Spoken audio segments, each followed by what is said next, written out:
Welcome to Trailer Geeks and Teaser Gods. I'm your host, Corey Nathan. This is where we get to speak to the brilliant and creative people who make the greatest coming attractions, movie posters, and digital campaigns of all time.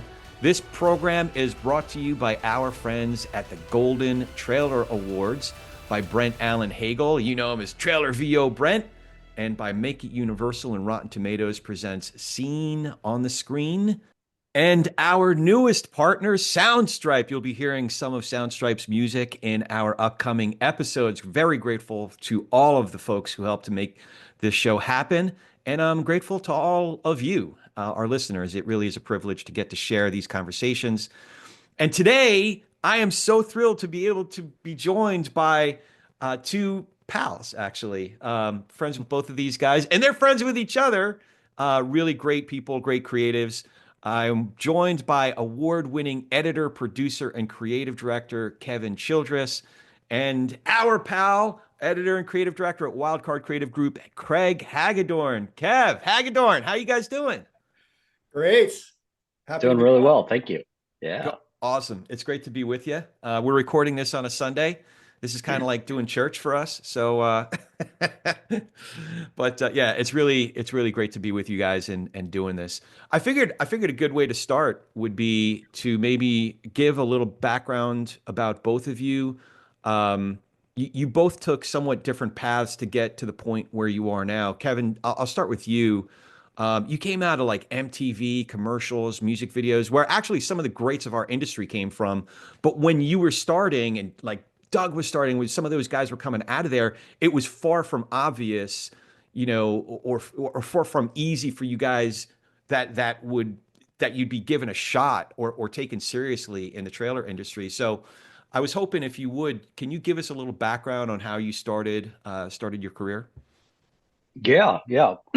Well, yeah, moved out here or moved to LA in 94, 95. And I knew I always wanted to be an editor. Thought I wanted to get into feature editorial, but for whatever reason, I just found myself in short format, learning music videos and then eventually into commercials. And yeah, stumbled into a show called Biorhythm for MTV.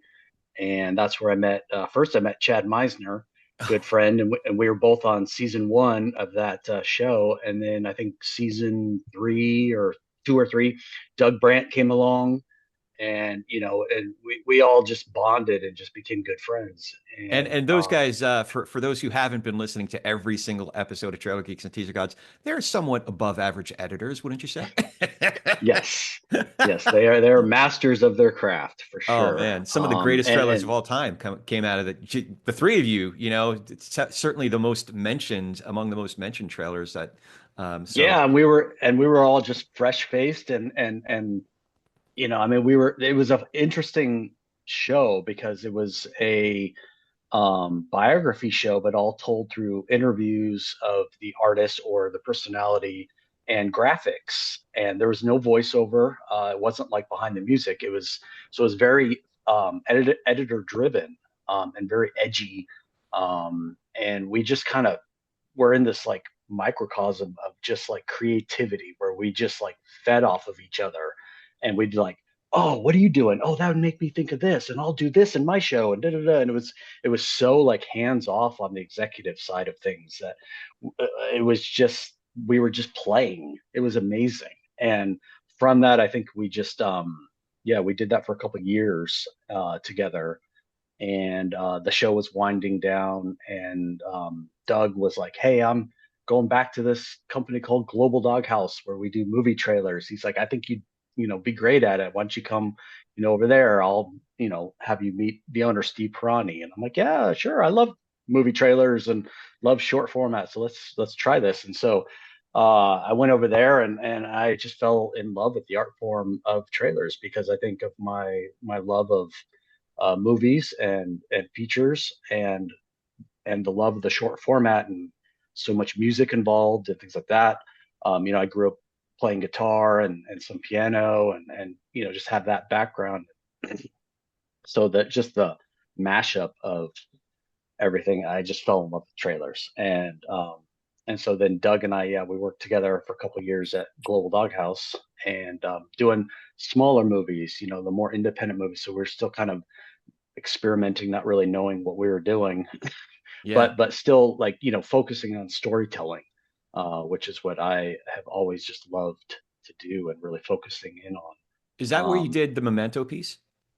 it was my second ever trailer finish, was Memento, and I think I kind of credit some of it to, Steve Pirani was, an interesting cat, and in the sense that like he didn't he didn't fall into your typical, boxes, and he would just always try to do things differently. Actually, I have a funny story with Memento. If you remember the trailer, it has the like liar and the Yeah, cards that come that down and stuff graphic like that. treatment where all those words were coming in. Yeah. Yeah. Yeah, so how I came up with that idea, and how I came up with that idea is, we had watched the movie, and of course the movie was just mind blowing. You were just like, holy cow, what is this? Yeah. And I remember I went into his office to talk to him after watching it, and he was sitting at his desk, and I just stood in the doorway. I didn't say anything. He was just sitting at his desk, and he was playing the memory game on his desk, where you have the different words, written on different pieces of paper, and they were upside down, and he would try to match the words, and he was just sitting there playing this game that he'd wrote out all those like words, like, liar, sinner, sadist, all these different things. And I was like, huh, like the flipping of the things, that's kind of interesting. What if we use that as a motif that, comes down, and because they're always changing, the different people, you don't know what they are, and that would make the little different breaks, and that's how it came up with the whole idea of the structure of the trailer, that way. And Yeah. and that's what it was, just fun. It was a fun small little place where we could be creative and experiment, and it wasn't the pressure of these big giant, movies, but still, for me, I wanted to still do those. Yeah. And Well, I just go go ahead. ahead. We'll talk about the Memento piece a little bit more when we talk about more of the work, but that place was really interesting. I know Doug was there. Was Samantha Hart already there too? She came a little bit later, Okay. and we overlapped for a short amount of time. I think I was there for a little over 3.5 years, or around 3.5 years. But some of that I was still kind of freelance. So at the beginning, I was still doing some commercials and some music videos, and coming back and doing trailers here and there, until I just was like, oh, yeah, I really want to do this full time and Who were only a do couple of the other trailers. editors that were there? Was Meisner there too, or I'm trying to think because a lot of you guys came out of that same crop, like Chris Park, Hmm. if I remember correctly, or who? No, no, Chris didn't. So it was Doug and I, for a while. It was just us. It was just the Okay. two of us. And then we brought Meisner in. He was there for a little bit, and then another friend of mine, Matt Leon, Oh uh, yeah. brought Matt in, and Ben Stahl. Oh right. Um, so Benj was like our assistant, but he started like learning how to really edit and cut. So yeah, Doug, Benj, and I, we did Donnie Darko, all Yeah. together. Like it was just like, um, and I mean, that was it. There were a couple, maybe other, like some freelance editors that kind of popped in and out, but it was mainly us, like, four, Yeah. or five guys. And then, eventually, yeah, Doug went off to Ignition, and I hung around for a little bit longer, and then I think that's when like Samantha came in, and Samantha was working with me and Chad Meisner a little bit, and then eventually, yeah, I had the desire to go work on the bigger blockbusters, and so that's when I went to Mojo. Oh right. Yeah, yeah. You had a good run at Hmm. Mojo. Um, Hmm. That's awesome. And then, I mean, you've been at some real standard bearers, spent some time at AV Squad and Wild Card. And Hmm. then, you and Doug had really great run. I mean, you guys were fighting an uphill battle between like strikes and pandemics and stuff with Monster, but, Hmm. you were hitting above your weight for a boutique the last few years. So that was a good run. Um, but Craig, I was also interested in your background because you came also from a little bit of a different back. You were doing longer form content, weren't you?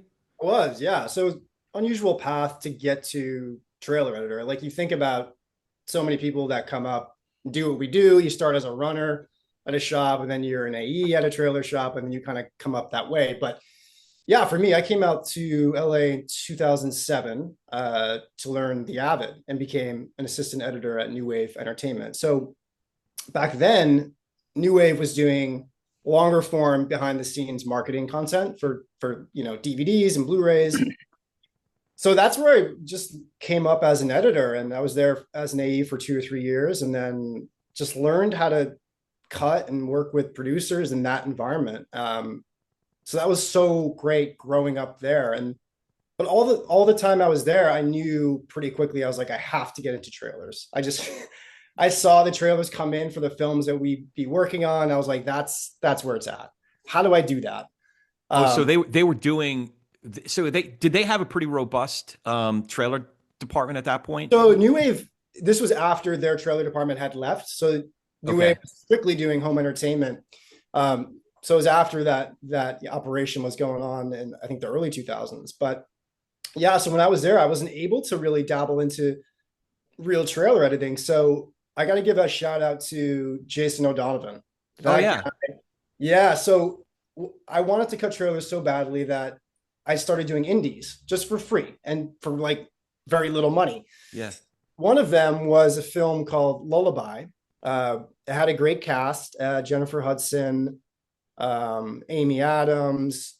So awesome cast with a small distributor. And I was like, okay, I got this job, but I don't know how to cut a trailer. I was like, I'm so screwed. So I found Jason O'Donovan, and he agreed to be like my producer, my co-producer on the project. And he helped me. He watched the movie, and he was like grooming me, like, this is what you need to do. This is how you need to structure. And it was just, the guy just went above. He didn't have to do that at all. But he, saw something that maybe a little potential. And, but long story short, that ended up being, that trailer was nominated in 2015 for Best Independent at the Golden Trailers. I was able to get into Trailer Park. And then that's where I really just I was like, oh, I'm in the big leagues now. I have to really figure it out on the job. And that was an amazing place to start over at Trailer Park. How much were you once you got there, did you realize like how fucking awesome? Oh yeah. I still remember my first day, and I have to shout out Brian Johnson. He was on vacation. So that's why they called me. They're like, oh, one of our guys is out on vacation. So I was in Brian Johnson's bay, but the first day I remember meeting Chris Park and Mike Southerly, and they came in, they both gave me big smiles, and Southerly became like a brother over there and showed me how to do comedy. I remember working on, the Penguins of Madagascar, and I would just love to make him laugh in the bay. I lived for that because he would just laugh and roll over and get animated. So yeah, I began this journey there that just, you're surrounded by great creatives, and some of those guys are your contemporaries. I mean, Finkelstein and Kristen Capello Cologne. Scotty Palmer is a little bit further along in his career than you guys, but I have to imagine that you looked around and realized, oh wow, these guys are just kicking ass. Yeah, it was a whole different level of, you're just trying to learn how to do the craft, and then you see masters, and you see people emerging like Adam was at that time. This is like 2014, 2015.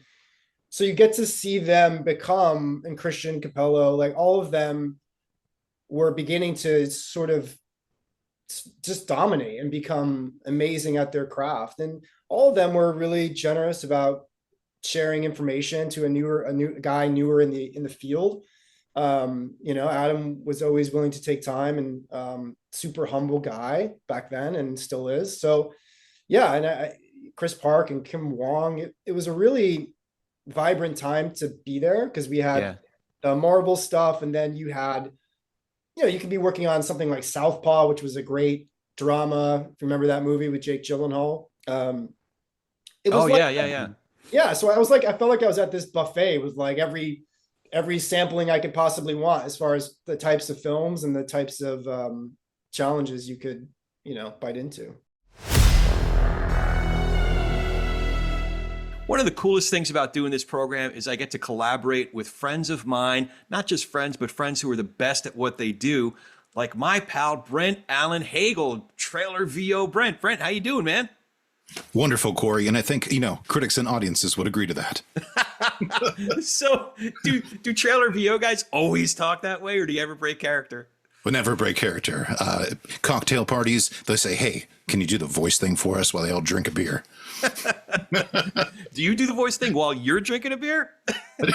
I've never tried. I could probably win an award for that. Oh, see, you're already breaking character, man. If we go on too long, you're going to start sounding like Gilbert Gottfried or something. It'll be like this. Hey, yeah, it was the podcast that did it to me. Haven.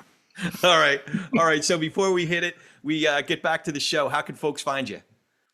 BrentAllenHagel.com, Brent, Allen, Hagel, Hagel.com on the interwebs and social media at Trailer VO Brent on social media. It's a great follow. Thanks, Brent, and thanks for helping out. And I am so excited to share with you that Trailer Geeks and Teaser Gods is now brought to you by the Golden Trailer Awards.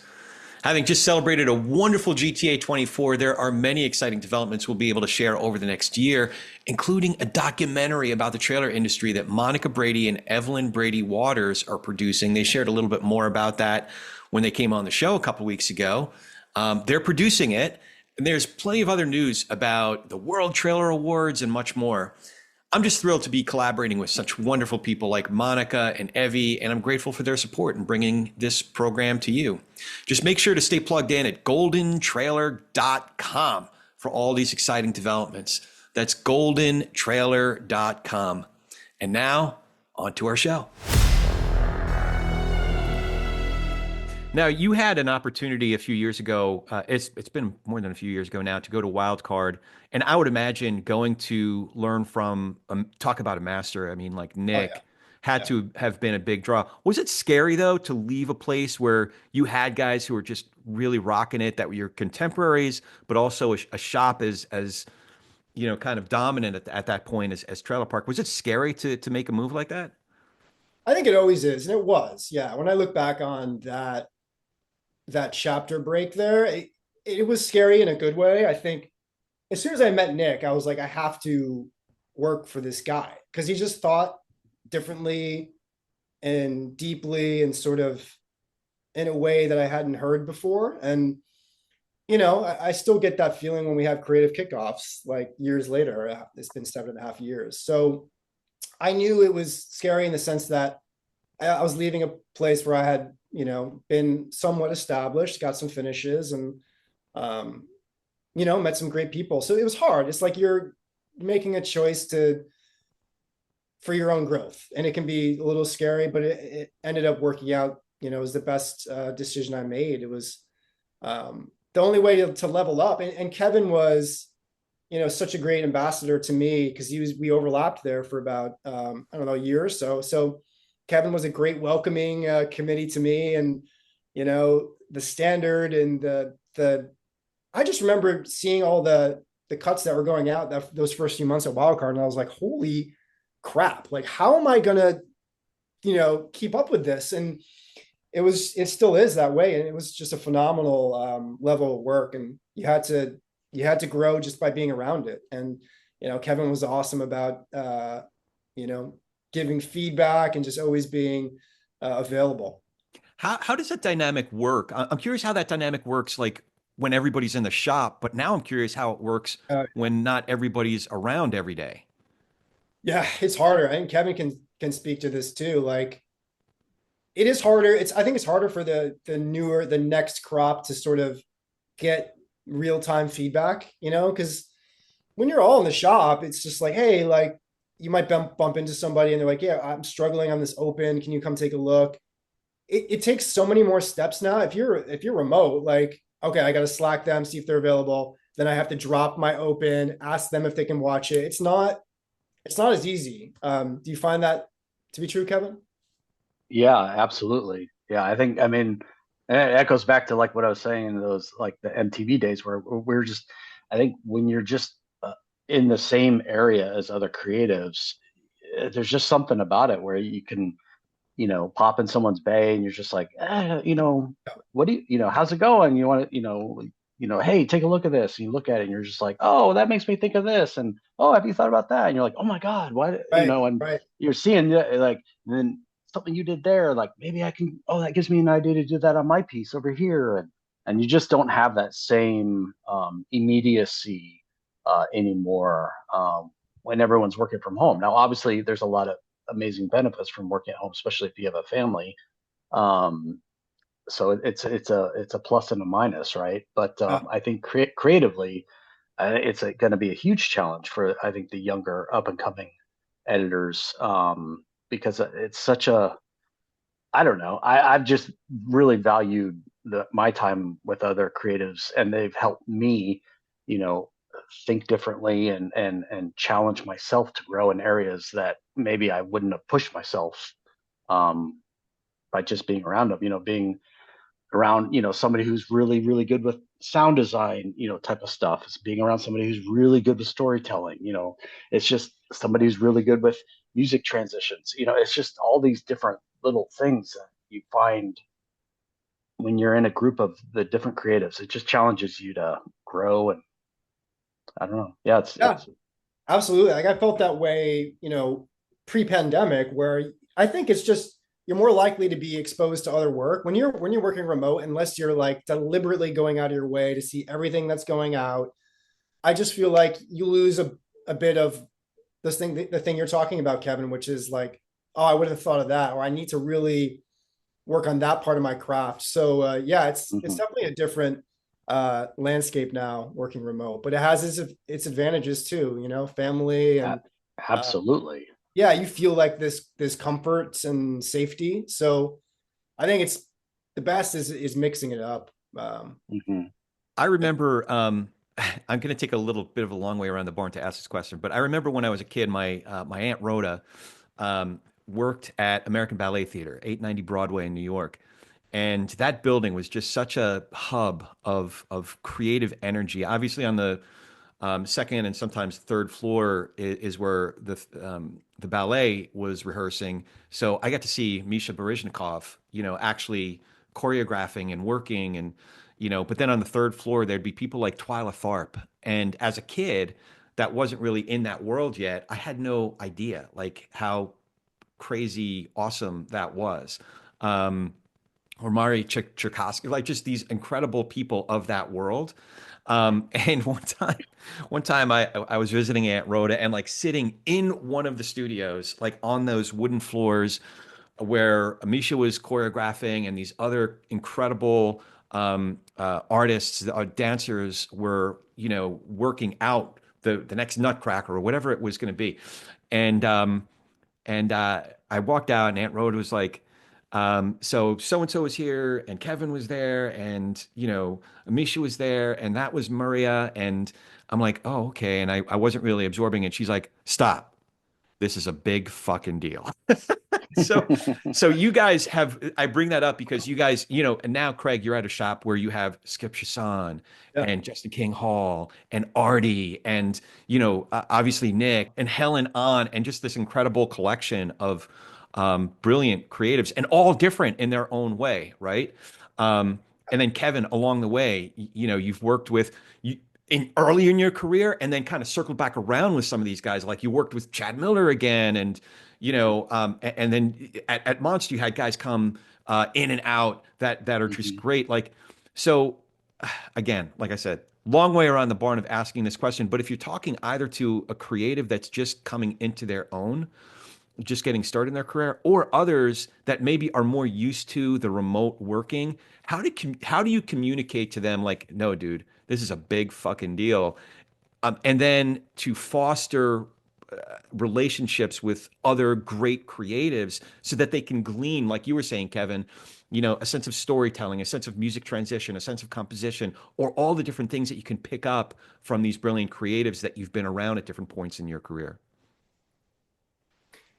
Yeah, I mean, I guess I'll go first. The amount of legends that are at Wildcard now, I think for my advice getting back to your question about someone just coming up or who's been doing it for a while, is just to always be open. I feel like that seems like a simple thing, but sometimes if you're cutting and you have a point of view and you're working with, people that have other points of view and it might be just as strong as yours, I find I always have to remind myself, like, be open, because they have experience and a point of view that's different. And that's a great thing. So I think the real magic comes when you're constantly open to those around you, and especially people like that you mentioned. They're all incredible creatives. So I think never losing sight of they are going to have a great idea and just be open to it. And it's going to make your piece better. And in it, you're going to learn from them along the way. Yeah, I think Craig's totally right. Just I think being open, but also don't be afraid to ask. It's like, I've heard, I've been at places where, I was at Wildcard. Nick told me, it's like, you're intimidating to people. And I'm like, me? I'm intimidating? I don't mean to be. I don't, it's just like, but, it's like, so I just encourage, younger guys, just ask, say, hey, can you take a look at this and tell me what you think? I'll do that for anybody. I love doing that.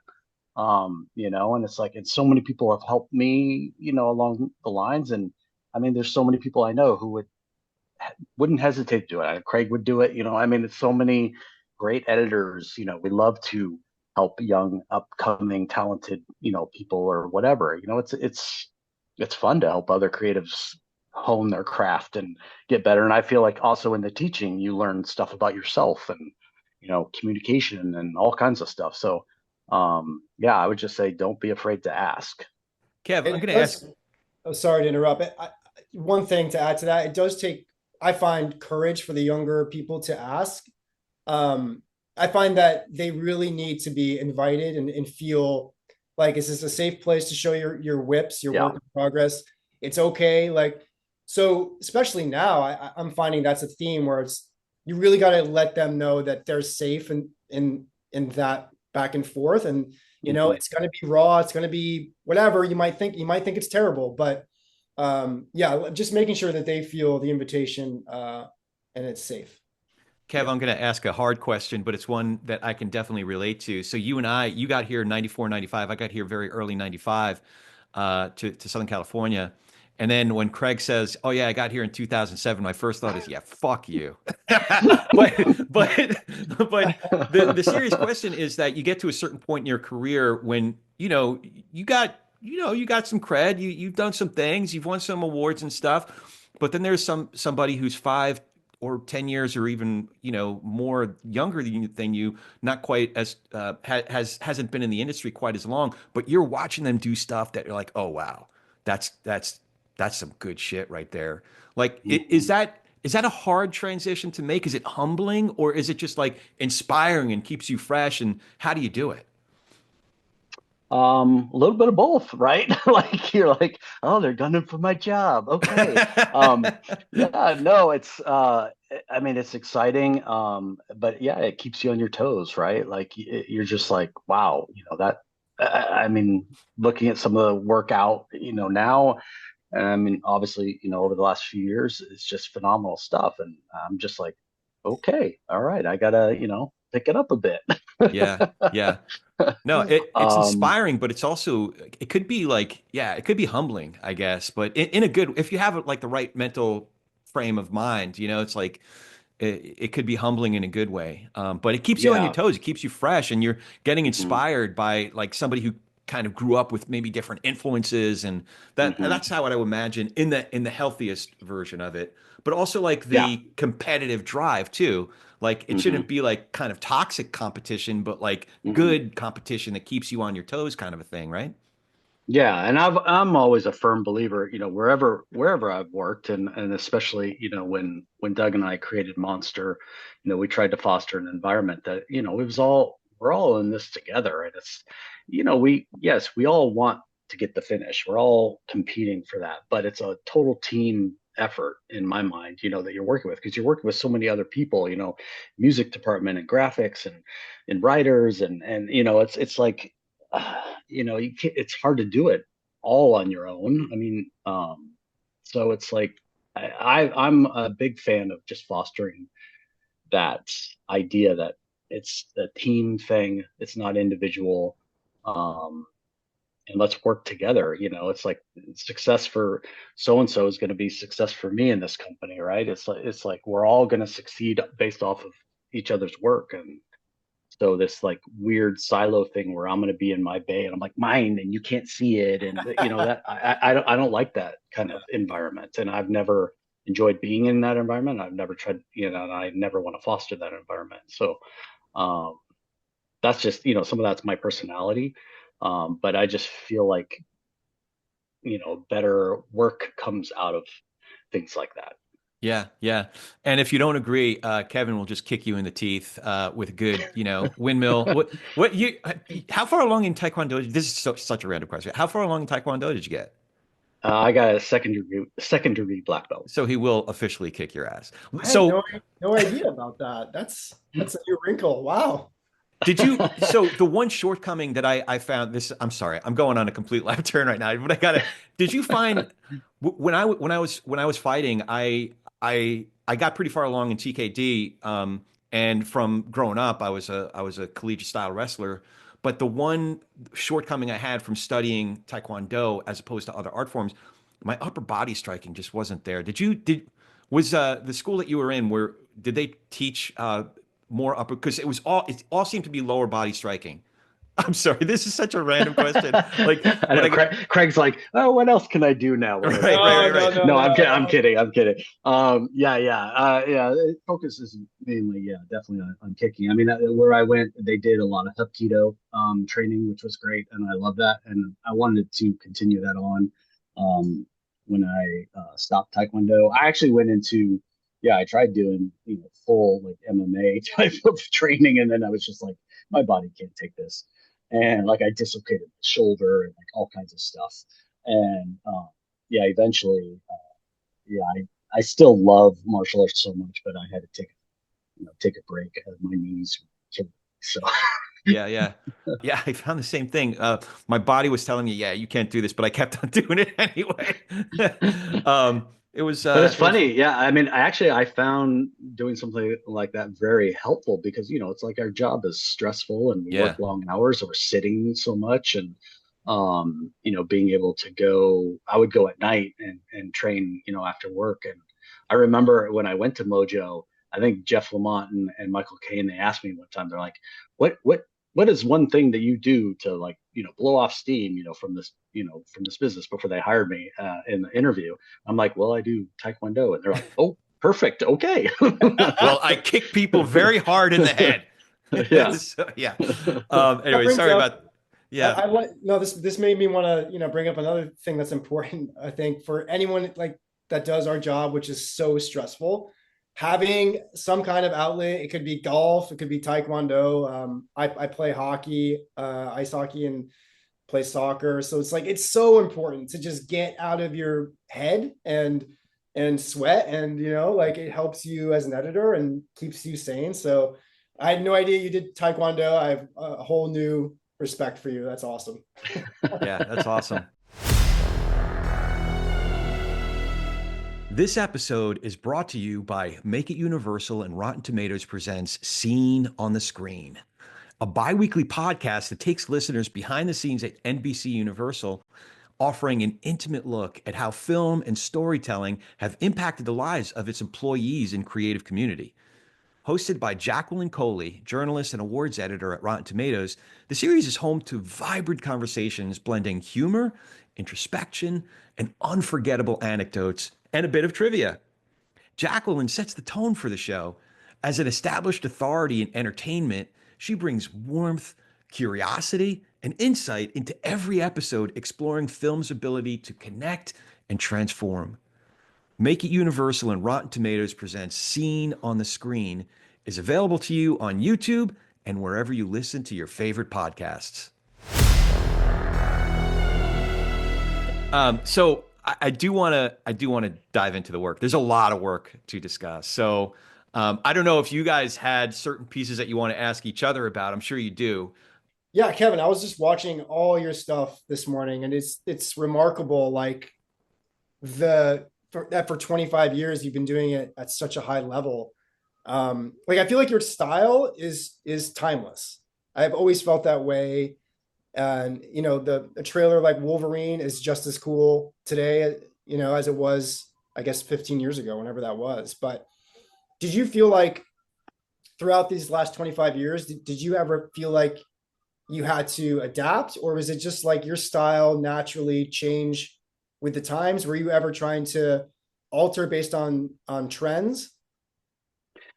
Yes, for sure. I think, yeah, a lot of the early stuff, if you look at it, it feels pretty dated. There's like speed ramps, white Yeah, flashes, things like that, which was really, kind of stylistic of that time. I think coming up, I was always it was never really my style, but I loved Skip's stuff, right? Like Man on Fire trailer. yeah, I mean, I just love that piece. And I'd play with animats and and things but and so I think, yeah, I think I've always come to trailers with storytelling as number one, right? I learned a lot from Jeff Lamont of just really good storytelling. I mean, I kind of already came into it, but he really helped me grow in that area and really, really focus on that. And so I've kind of used that as like just as my backbone, right? And then every so often it's like little stylistic things, but like yeah, when I was at AV Squad watching Greg Krupka cut, I mean, with his, rhythmic cutting and, what we call click clack type stuff, right? I mean, he's just amazing at it. And I would just study his timelines and be like, how do you do that? How do you do that? And then, I'd slowly try to incorporate some of that stuff and things that I would do. So yeah, there were definitely over the years certain things, and I was always a huge admirer of Nick Temple's cuts. I think he and I are a little similar, in some ways in our storytelling aspects. yeah. So I just really resonated with his work a lot. So a lot of his stuff was definitely very inspiring to me. Um, Same. and so yeah, over the years, I think there have been elements here and there that I've tried to learn by watching other people do it and incorporating into what I do. And some of it's experimentation, some of it is, some of it I comes easier to me than others. Um, Right. Awesome, man. There's definitely some mhm. consistency I see, although I can't look at a trailer and say, "Oh, that's a Childress trailer," because it's almost like you do reinvent it based on the movie every time. But definitely going back to Memento, I was curious about those graphics, like how an idea like that emerges.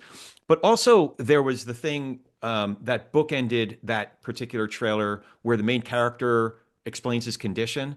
And I was Mhm. wondering if an idea like that is just obvious right from the get-go, or if that's like an epiphany that emerges in the process of working out the trailer. Um, I don't know. I think that's kind of that I thought of it back then on Memento. I thought because of his condition, it's like let's start and end the trailer kind of like on the same lines, but we're in different places, in the story. Yeah. Um, and I love that idea of kind of like a full circle type of storytelling device. And I kind of did it on Detroit as well. I brought it back, on that, for the, what happened at the motel. That kind of starts at the beginning and I end, the whole piece with that. It's just something that I think is effective device that you can use in storytelling. Like I said, the full circle element and seeing, yeah, obviously when you begin the story, you're at a different place than where you at the end, and so it has a different emphasis and a different power to it. Mhm. Um, so I like that idea. So you mentioned Detroit. You I know full did. well we got to talk a little bit about Detroit. Well, one of the things that I noticed that is I see in several of your pieces, definitely Memento and Detroit, is what I think of as restraint. A lot of trailers, they almost feel obligated to throw as much as possible at you, full speed all the time, full volume for the whole 2 minutes. Whereas yours, there was something. So Memento was the first one, but I'm like, he's not in the industry yet, so he doesn't know what the fuck he's doing, right? Yep. And Pirani was kind of like iconoclast. It was like, I do know what he's doing and I don't care, you know? But by the time you were with Detroit, you had an advocate who was championing doing something different, like Nick, right?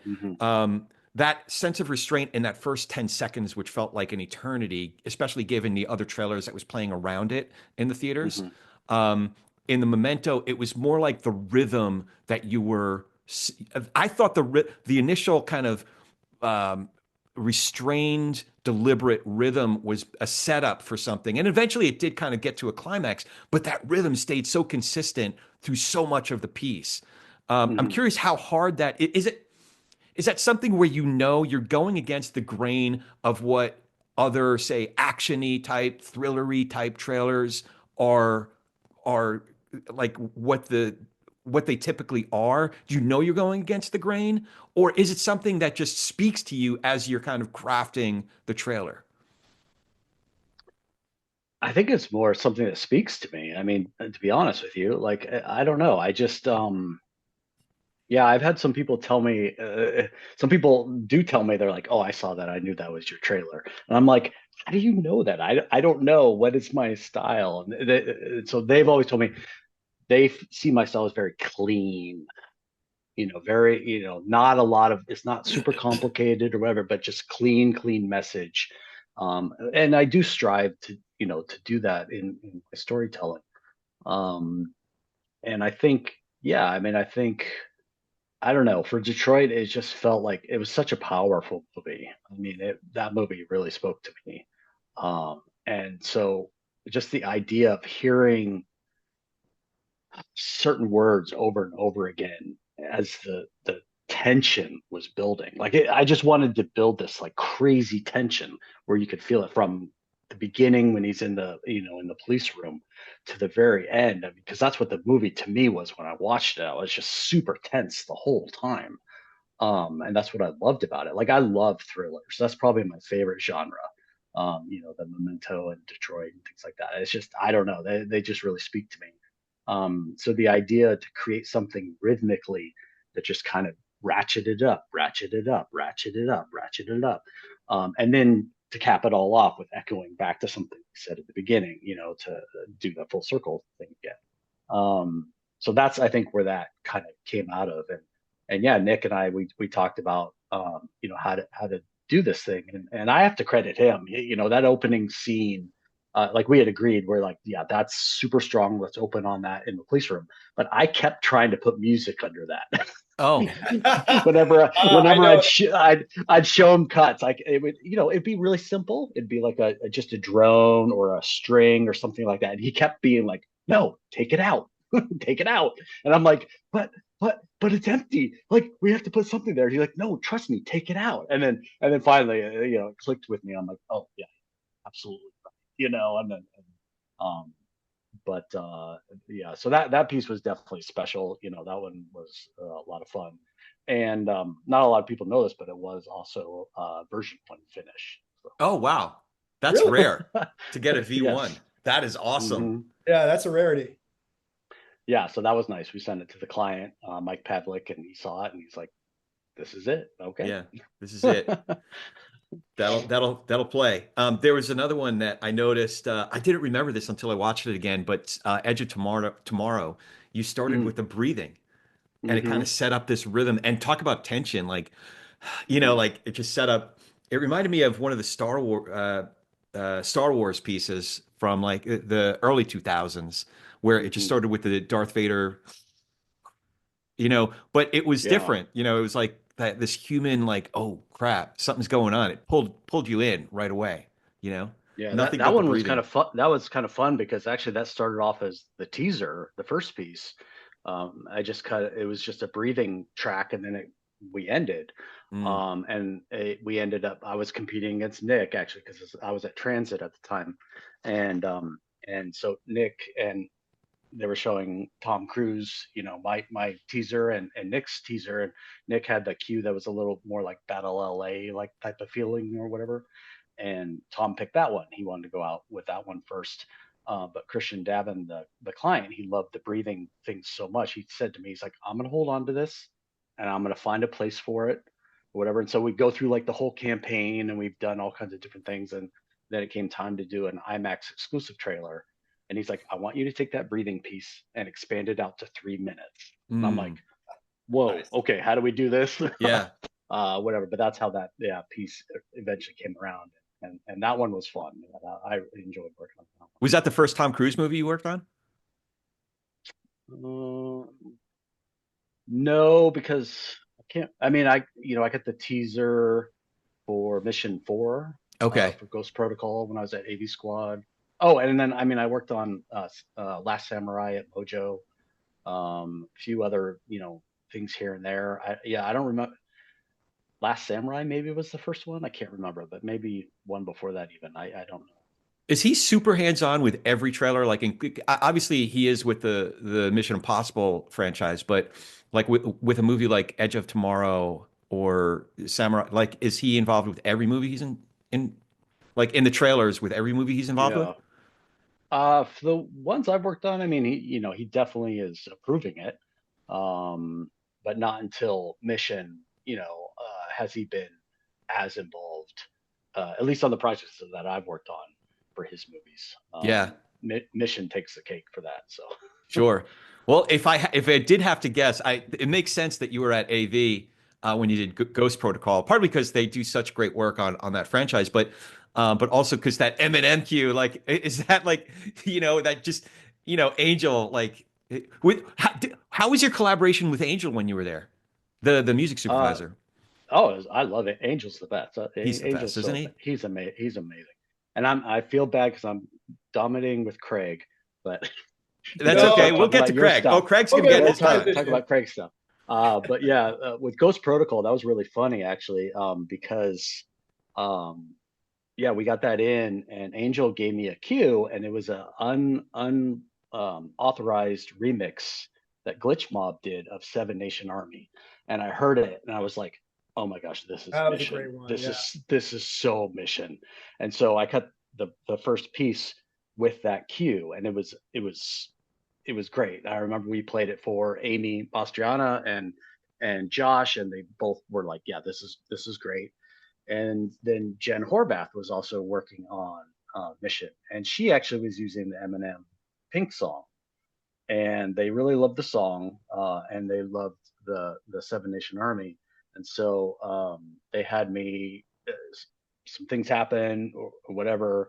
They eventually just folded everything to us at AV Squad, and they had me do a version with the Pink song, and one with Seven Nation Army, and they're like, okay, we're going to present both of these to J.J. Abrams and Tom and Brad Bird, and they played the Pink version first, and they said that they stood up and clapped or something. I don't know. Maybe I'm misremembering. I don't know. But they loved it, and they didn't even play the other version. Oh, wow. Oh, man. And so they finished with the Eminem Pink song. So I have to give credit to Jen. She found that cue. Horvath! Yeah. So, but that was a fun one to do. That was, I think, when, we were trying to reinvent Mission, there had been a long break between 3 and 4, right? And it was kind of a different thing, and so that song just did also, it fit really well. But the Seven Nation Army was just amazing, and then Paramount loved that song so much that they then used it on the G.I. Joe 2 teaser. That's right. Yeah. There you go. Were you? So I noticed that the that iconic Mission Impossible. Like there was a different version of that kind of really kind of weaved into the rest of that trailer. Do you do that work on your end, or are you working with a composer to try to weave it in, or how does that all come together? Yeah, that was Angel. That was full. Yeah, he had some composers that he works with to do, like, we had talked about doing some sort of more visceral type of theme thing, and I think it was Kato who did it. Okay. The cue on that. Yep. And so we just I had crafted that ending with the Burj Khalifa tower and used that cue and for that. But I think that kind of, I think that was, one of the things that we strove into, that we're like, how do we make this stand out different than the previous, mission stuff? Because it really was kind of we felt like it was kind of a restart of sorts. 3 really, it was like 3 really changed the game, but 4 it was a different movie, right? It was a different feel than the previous ones. And we're like, how can we really bring this fresh new feel to the campaign? And I think that, it kind of, I don't know if it was like a starting template for like the next following stuff or not. I mean, I think it definitely influenced, where things went. And so, it's just, as I'm here talking to you guys, sitting in London, just getting a lock, I think, on the trailer finish for Mission 8, which feels amazing to circle back and work on it again, and be part of such a amazing franchise. Has been, truly rewarding. Yeah, I'm seeing the nighttime in the background there. We're sitting here on a Sunday morning, and there you are, like putting in the late night hours with us, man. Craig, I feel like I've been, kind of monopolizing all the Not at questions all. here. What are some of your favorite pieces of Kevin's that you've seen? Well, we talked about Memento. I think that still just stands out. And I have to mention Wolverine. I didn't think that would still feel as cool. Just like you talk about style, Kevin, and when you like started to try new things and experiment, I felt like that was a display of some really cool sound work and really modern cutting that at that time must have been, pretty potent, and it still is amazing. And I remember, you talk about clean cutting. When we overlapped at Wildcard, Kevin finished on what was the film, the Clint Eastwood film?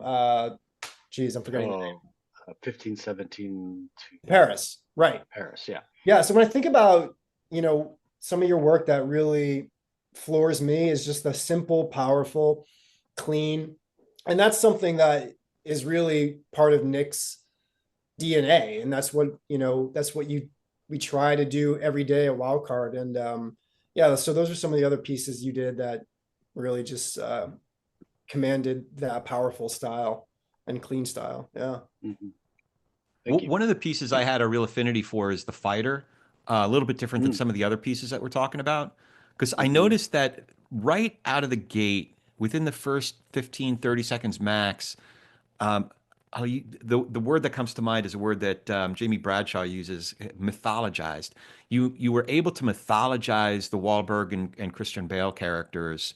I wasn't sure if the footage you were using was directly from the movie or if you did some sort of a treatment, like added a little slow-mo to it, or it was just the actual footage itself, and then the music choice helped kind of establish that, back, like I'm already getting a feel for the background and the relationship and the mythologizing of these characters. How do you do that? How do you establish that right out of the gate? I mean, first of all, I mean, what an amazing movie, to work with. And again, I watched it. And I was another movie I was really moved by, just the performances and the family dynamics of that movie, and just the brothers' relationship. And so it just really honed in on like, yes, this is the story. And I was working with Chad, Miller on that, and we just really decided like, let's open with them, kind of playful with each other. And then, and it just gets into the drama of the story, right? And the struggle and stuff like that. And I remember this, Chad tells me the story that like the first cue that, I cut the trailer for, I cut it and showed it to him, and he's like, I don't know, this isn't feeling right. And da, da, da. And then I'm kind of like, yeah, I think you're right. And then, and I believe that was early. Like I'd been at AV Squad not too long, and I think Angel was there. I'm sure he's the one. He probably pulled the right cue, right? And it was just like, and I found it and cut it in. And I remember playing it for Chad, and Chad goes, "Whoa!"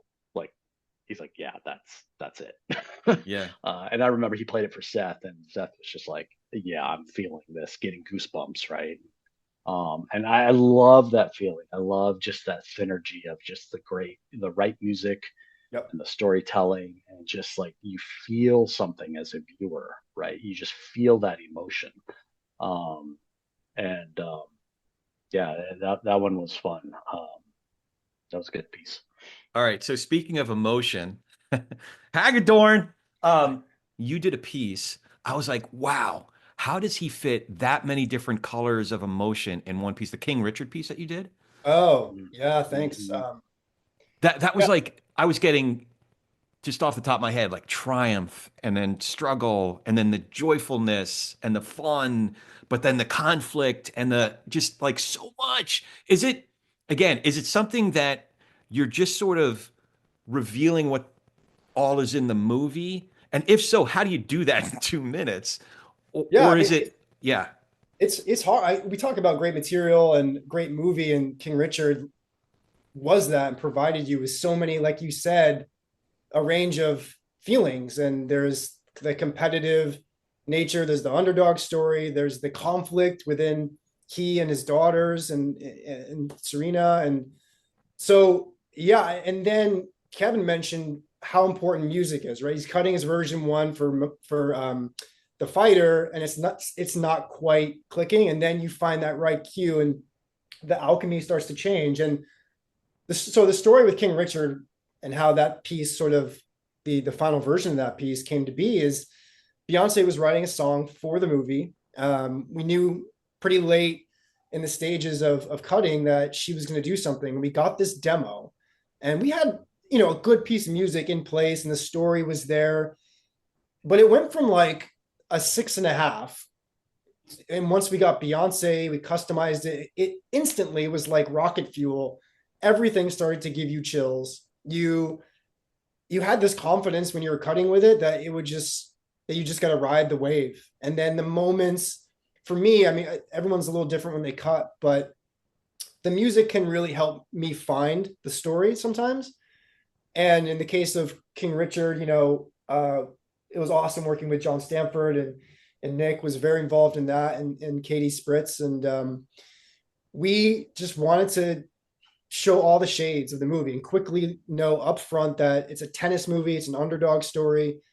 And then the beauty of that song just let me pull at all the emotions I needed to. And I remember being in a theater, and this has never happened to me since, but I was in a theater, I think alone, just to see the trailer play.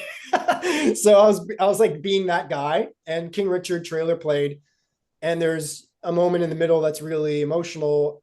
And after the trailer played, this woman was like, I think I cried during that trailer. Oh, And wow. I got to give credit to the music. I think it's all about the music.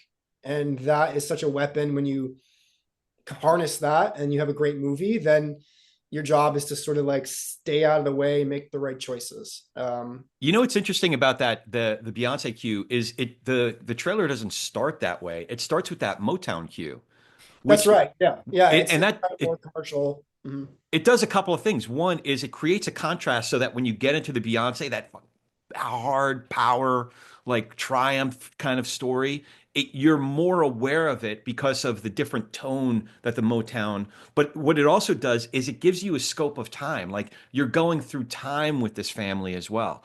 So starting with that Motown cue, I thought was pretty brilliant because it helped me absorb the power of the Beyonce cue as well as the scope of time of over the course of the story that's being told. Yeah. I hadn't thought of it that way, but it does kind of prepare you. You do understand the world they're in and what they've struggled with. And then yeah, I mean, when you kind of reset with logos there and hearing her voice, then yeah, you kind of settle in and you can smile and you're like, all right, I know I'm in for a journey here. So yeah, it was a nice way to start with that commercial feel, and then the power of Beyonce. Yeah. Kev, were there certain pieces that jumped out at you? Because I have a few, but I was curious what your thoughts were.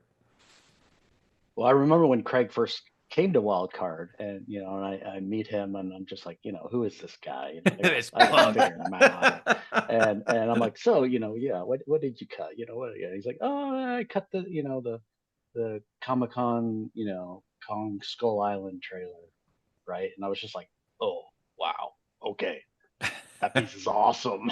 And I'm like, and I knew, I was just like, dude, this guy's got it. He's good. He's real good. And so that always made a big impression to me. It's just like, and then he would come and ask me, advice. And I'm like, I don't need to give you. Why are you asking me advice? And I'm like, you're really good. Like, and that's how we became close friends because many reasons, but just I just knew how talented the dude was.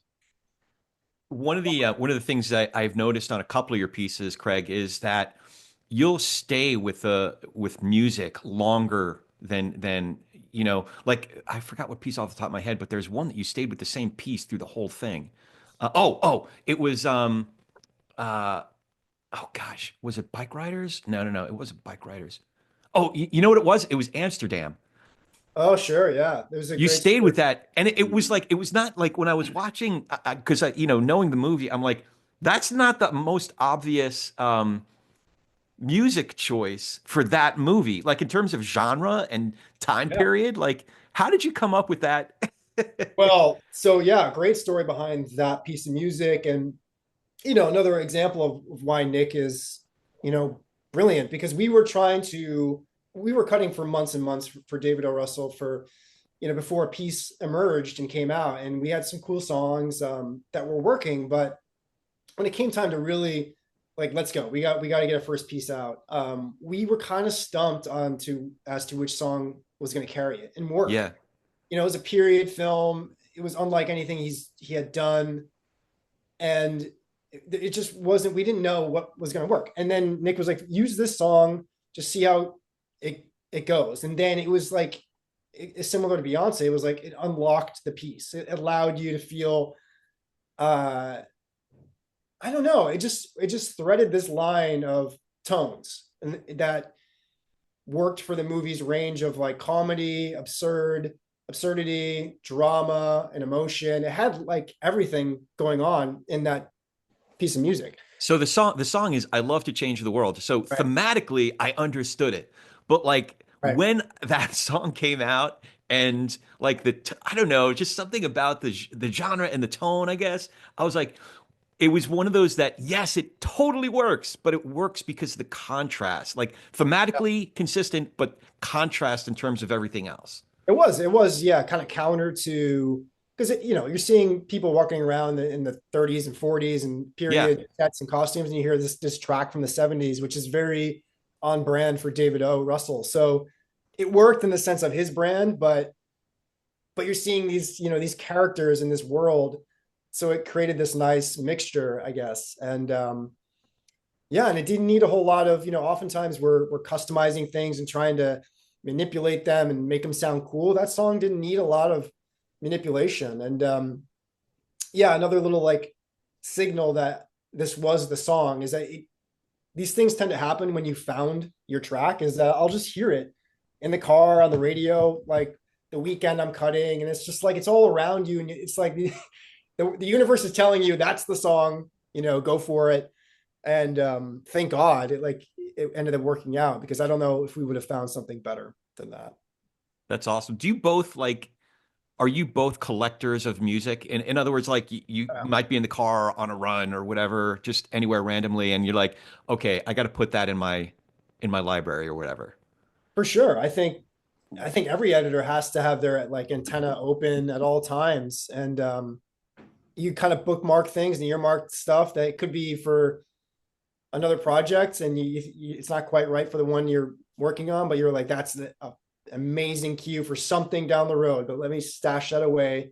But and I'm always bitter when somebody else gets to it first. Like, no. Yeah, it's like I had that in my back pocket and you used it. No. Yeah, that's always hard too. That's awesome. So a couple other things. On Bike Riders, yeah, at the very end, that line, the Tom Hardy line, he goes, I just think it over, Yeah. Did you, when you saw that, we were like, yeah, that's the button. Did that just jump out at you right away? And you're like, Yes. exactly where it's going? Yeah, that scene, and Kevin spoke earlier about bookend, right? And the power of like bookending a piece. So that scene just between the two of them, it is so full of like these nuances, and they're both so fascinating to watch. And yeah, I knew that little smirk he has, like, yeah, he's like, just think it over. And so much has transpired in the piece. It's just a really great movie star gesture and, little moment from him. So yeah, I couldn't think of a better way to end it. And, bookending things can be the solution sometimes.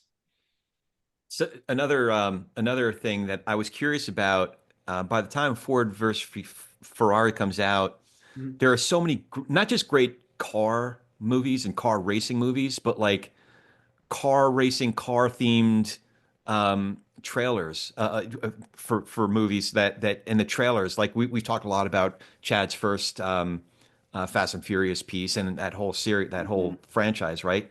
But you did something on Ford versus Ferrari that really caught my attention. Um, kind of, you were shifting gears, so to speak. The beginning of that trailer, you were shifting gears between the dialogue and then the sounds that the race cars were making, right?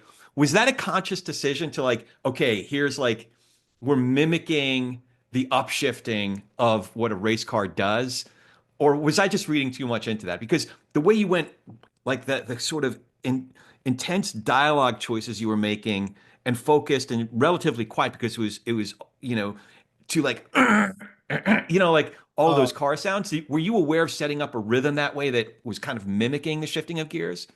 Yeah, so I think you're talking about the open of the piece. Yeah, First, yeah. So yeah, it was. We knew that we had to reinvent the open, but we had an open that was kind of in place, and then it was like, how do we show Matt Damon and Christian Bale together, understand their relationship, and so it became this. It's like, maybe I'll do something that's like quiet, loud. It has like little bursts of moments, and then it has this baseline like sort of pulsing low thing going on that's just escalating. So yeah, I think in the open they're talking about, Matt Damon's character is like, you gotta trust me, I'll get you to the finish line in Le Mans, just stop being a prick or an asshole. You're an asshole. Yeah, the grocery store, he's got his bag of groceries. So it was a really fun way to open, with some physical stuff. And but it was all just trying to, I think, show that this is a racing film early, because otherwise you're like, what are these guys talking about? So there had to be a device to inject those images and have the sounds motivate that. So yeah, it was just a quiet, loud sort of device, and then you're off to the races, so to speak. Yeah. No pun intended. Yeah.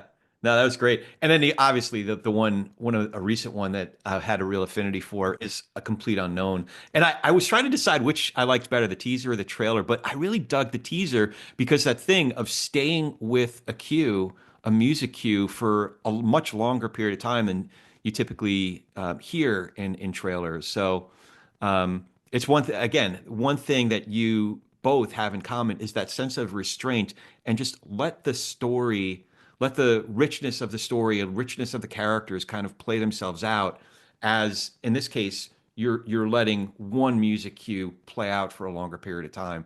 Again, is that a conscious choice, or you're just sort of trusting that the richness of the stories and the characters are going to play? Like, how are those decisions made?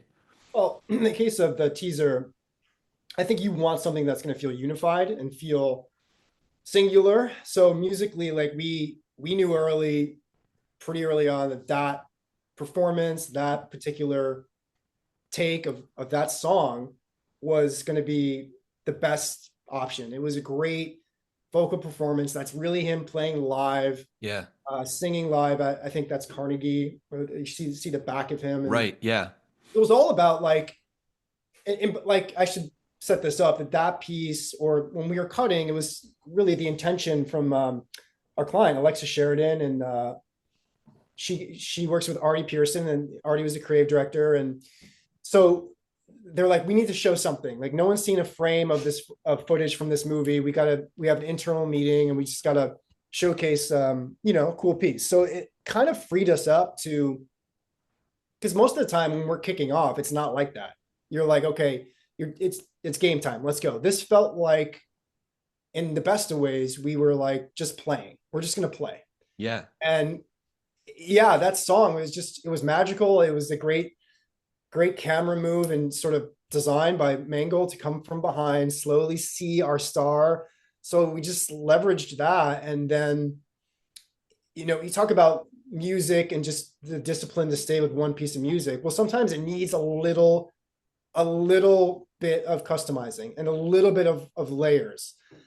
And we added just some strings and subtle things that helped me cut away and show like his visual journey throughout the film. And I tried to hold on shots because they were so beautiful, and tried to just show restraint. And I think that's one of the best things I've learned at Wildcard is, not to get too cutty unless you need to. Just be confident. And yeah, the shots were remarkable in the movie.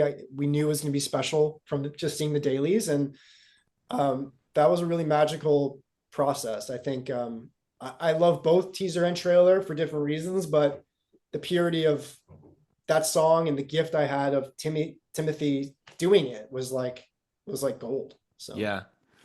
So part of the reason that you guys are so good at this is because clearly you love movies, you just love the art form, right?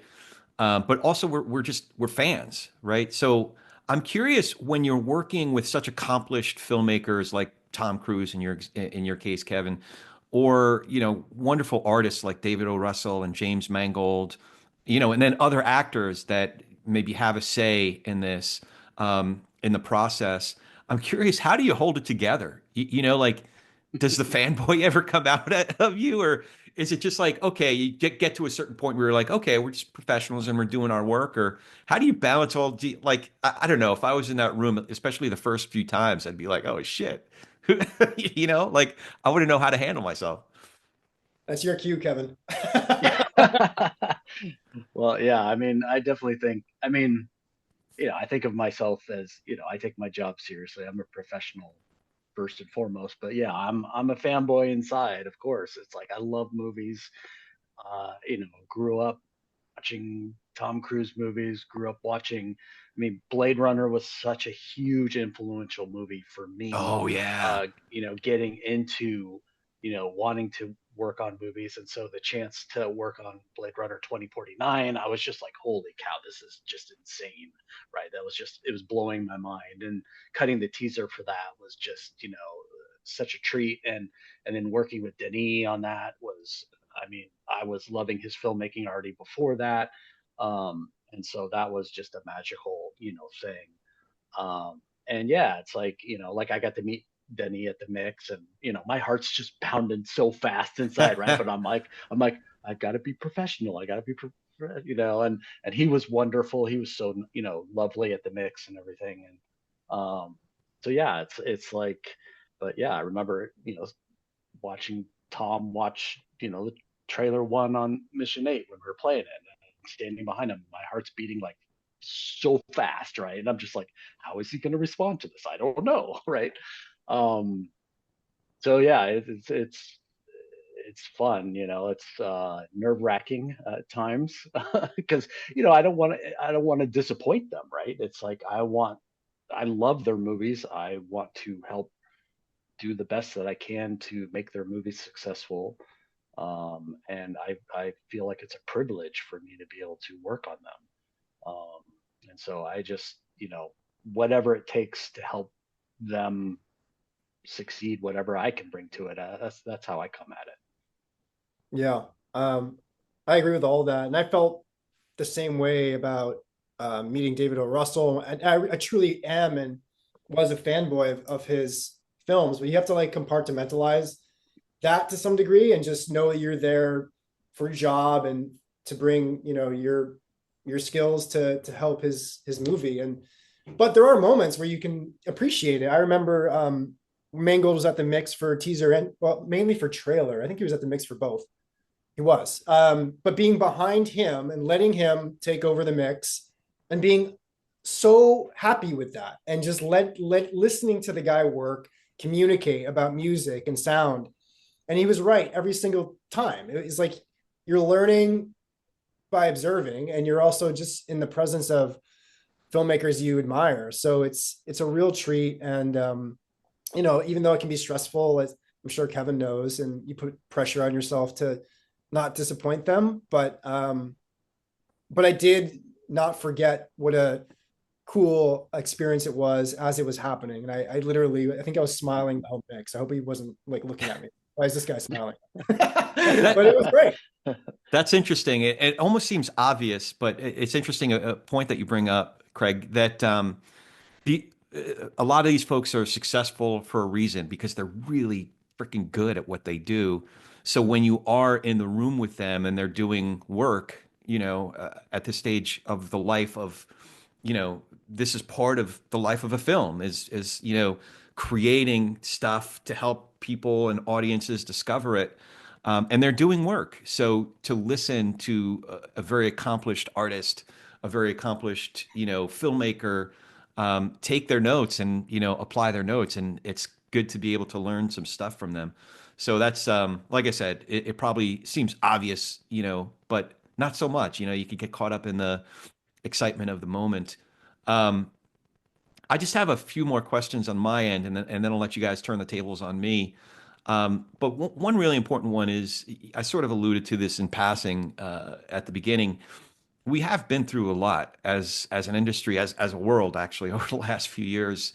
Um, you know, whether it's a pandemic or the strikes, or, you know, political turmoil over the last year, you know, and now the anxiety of what's coming next. How have you guys been able to get through it?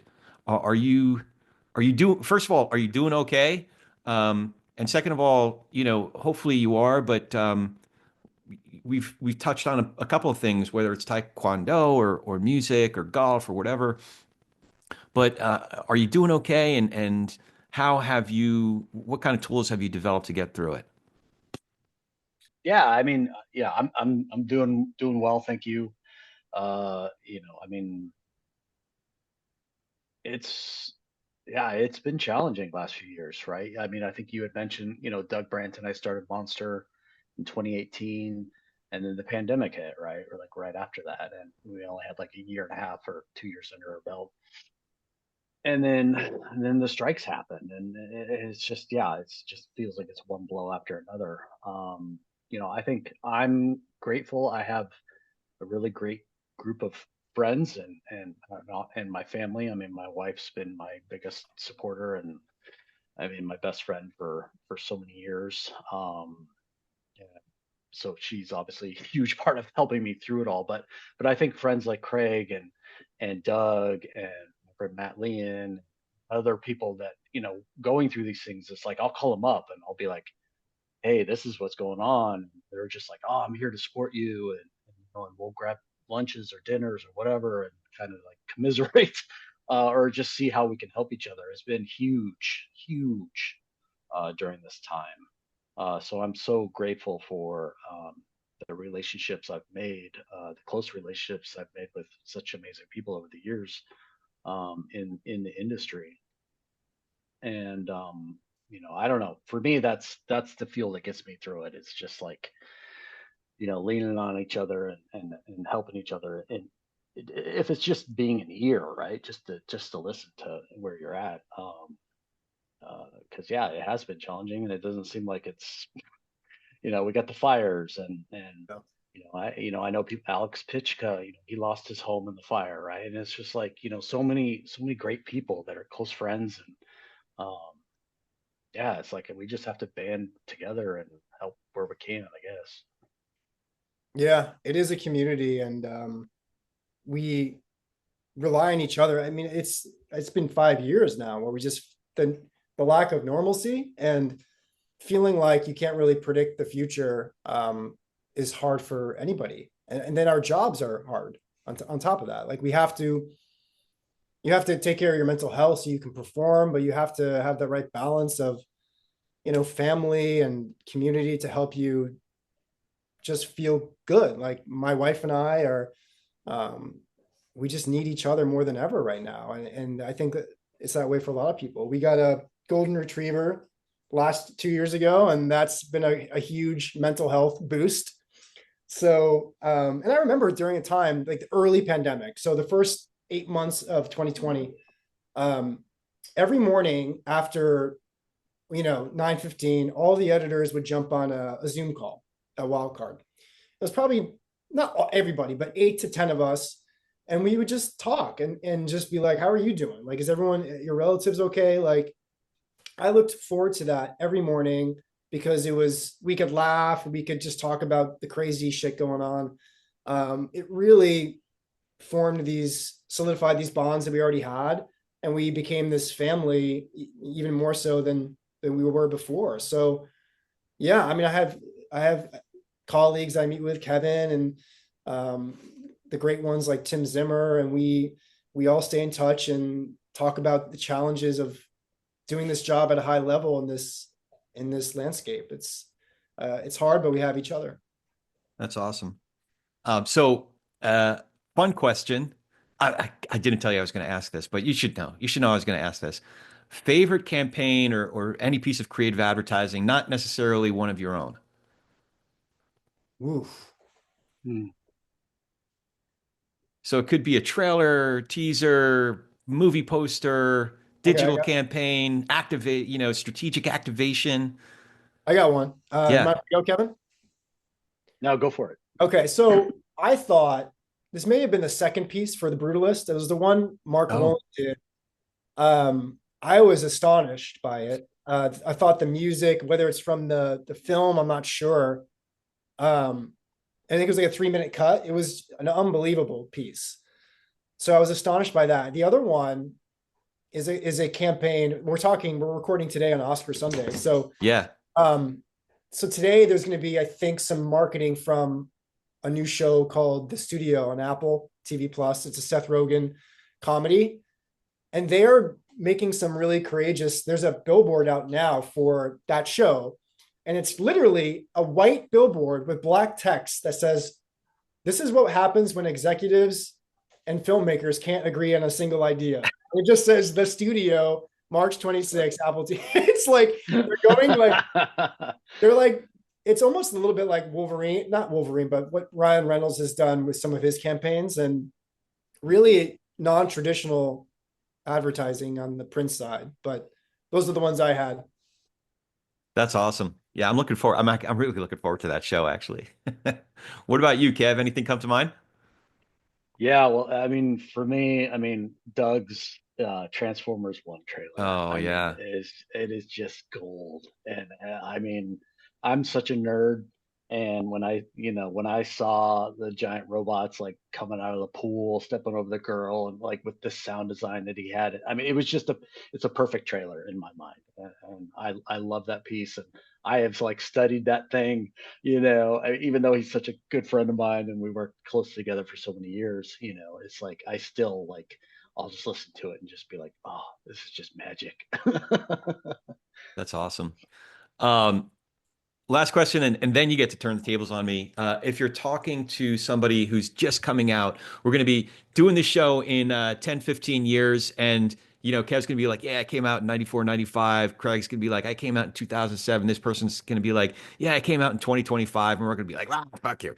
But that person's coming out now, just getting their foot in the business. What are some of the virtues or habits that you would tell them to start incorporating that will give them not just successful is so kind of general of a term, but like a really enriching career, an enriching experience doing this work?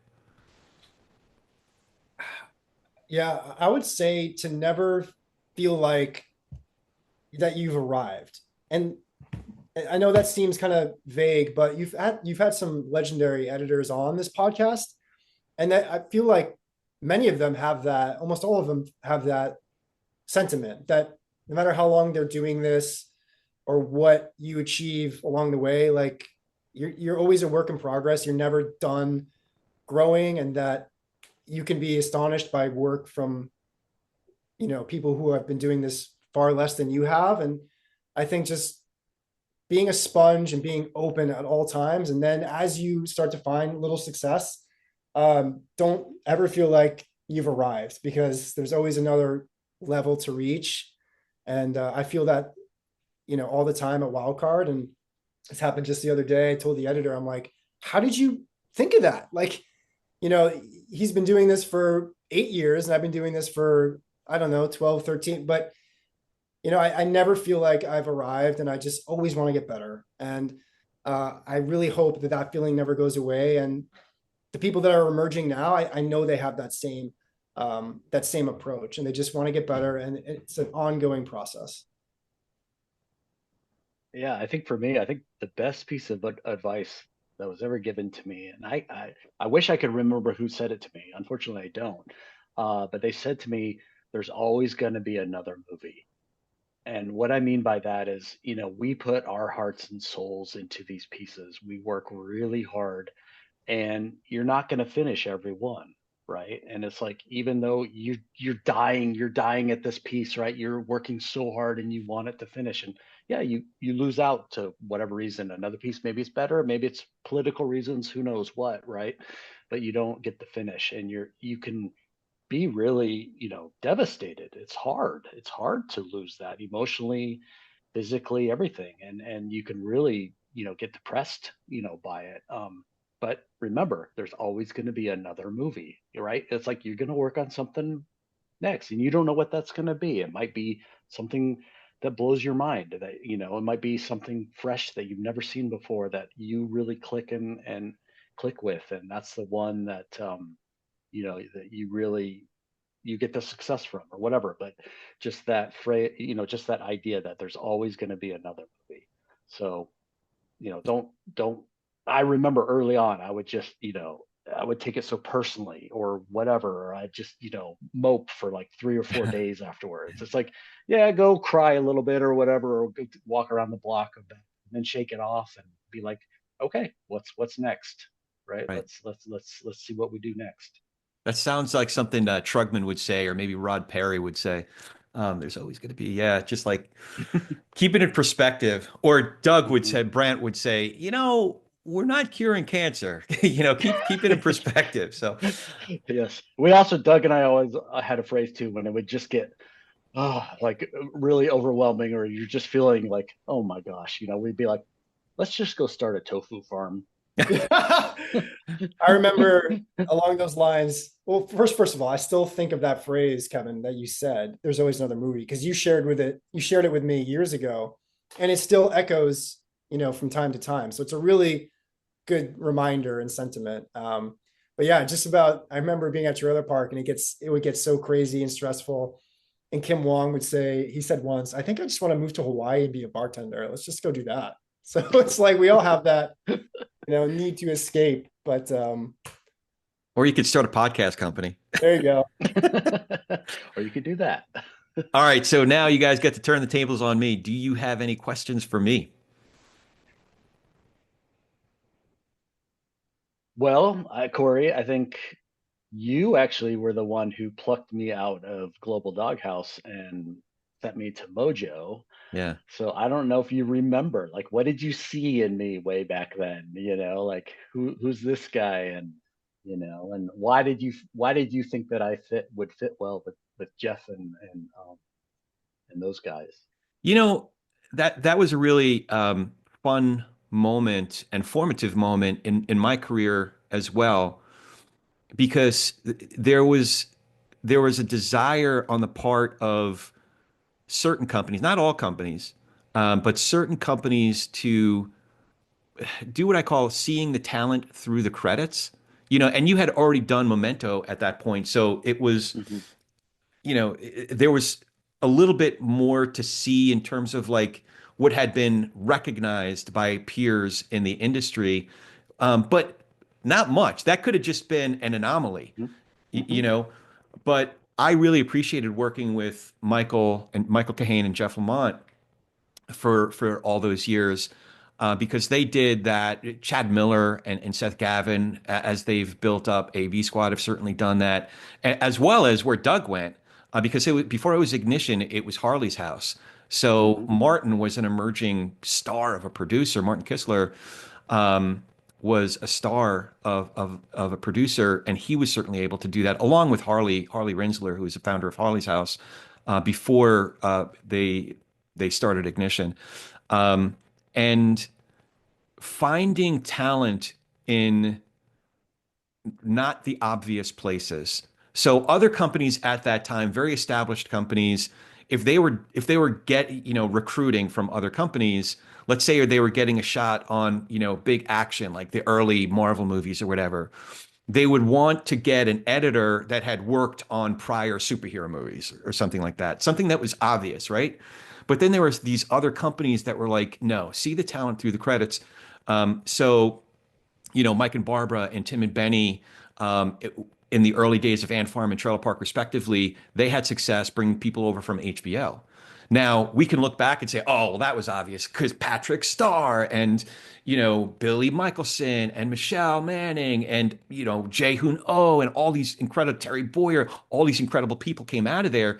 But people going from TV to theatrical was not obvious. People going from this little indie house that with a creative director that was much better known in print, and these guys that did what? They did MTV shit and music videos. Like what?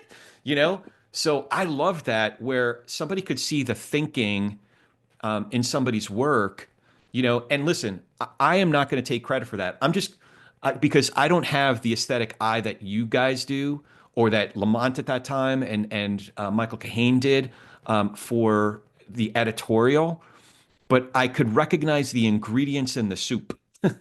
Does that make sense? Like, or start to see that there was this,